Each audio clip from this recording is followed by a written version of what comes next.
The martial arts changed my whole life. I was a very shy kid growing up. I was terrified to get up in front of anyone and talk.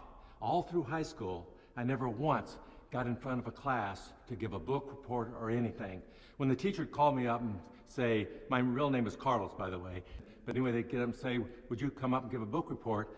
I'd be sitting at my desk and I'd go, and my face would turn beet red from embarrassment, but I thought if I got up there, I'd be more embarrassed. So I went through that very insecure time in my life. Then when I went to Korea at the age of 19, attained my black belt, I came back to the States, and so I was doing my martial arts. Now this is 1961, 62, and no one really knew anything about the martial arts at that time. And so I'm doing my kicks and punches and all that, and all the GIs on the base would watch me and they say, will you teach me that? Teach us that stuff. And I thought, well, maybe I'll start a club on the base. So I decided to give a demonstration at the gym on the base, and I'll never forget this. This was 40-some years ago, and that night I sent out notices to everybody that I'm going to give a demonstration, and I thought, well, I'm going to have to give a talk. And I'm 22 years old and never done this in my life. So I wrote out about a half-page speech, and I memorized this thing for 2 weeks. I could say it forwards, backwards, sideways, whatever. The night of the demonstration, I walk into the gym, and the microphone's laying on the floor. And I walk up, I pick up the microphone, and I say, good evening, ladies and gentlemen. My name is Chuck Norris, and I'd like to welcome you here tonight.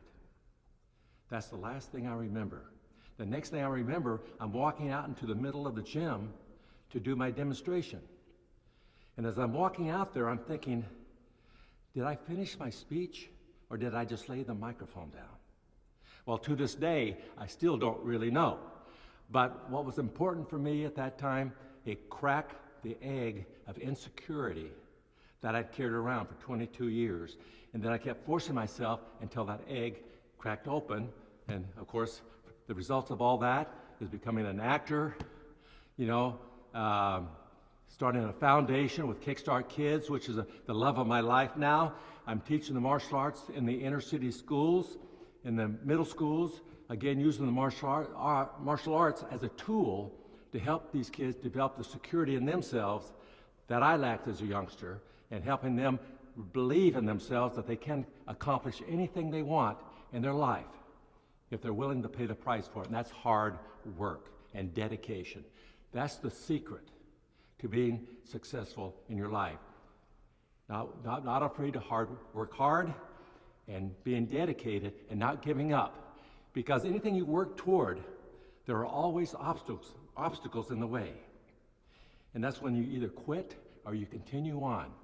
And that's when I say, just continue on, overcome that obstacle and route to your goal, because you never know which is the last obstacle that's going to try to stop you. And if you stop, that could have been the last obstacle en route to your success.